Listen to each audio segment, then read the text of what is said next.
Daqshekk trap iswed, daqshekk ilmenti ta' tħaħem mill-power station. Dan huwa nnifs il-ġdid li l-pulmun tan-nofsinhar ta' Malta qed jirċievi hekk kif il-kwalità tal-arja tiebet b'mod drastiku.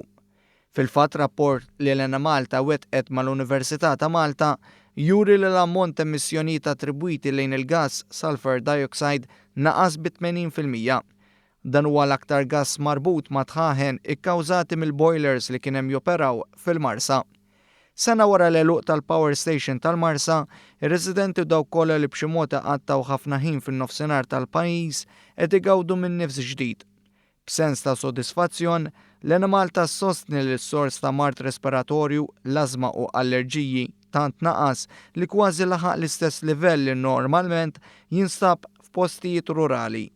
Dan is-sodisfazzjoni sostniħu wkoll il-Kunsill Konsultattiv għan-Nofsinhar ta' Malta. Jiena niftakar b'rapporti fejn kellna wkoll anke fil-Parlament tpoġġa fuq il-medja tal-Kamra l-ħafna drabi dwar it-trap iswed illum il-ġurnata dan qasadna nitkellmu fuqu. Jien nemmen li dan huwa l-bidu għaliex f'pajjiżna fil-xhur li ġejjin se nkun qegħdin nagħtu arja aktar nadifa lin-nies tan-naħa t'isfel ta' Malta.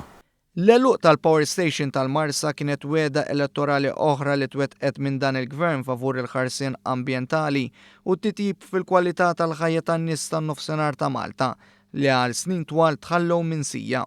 Preżentament il-Power Station tal-Marsa tinsab fuq dik imsejħa bħala cold standby, jiġifieri taqdi ħtiġijiet biss f'każijiet ta' emerġenza. Din għandha titwaqqal kollox hekk kif il-Power Station tal-Gass f'Dellimara mistennija tibda topera biex bekk pjag oħra l-eluf ta' nies fin-nofsinhar tkun twarbet għal kollox.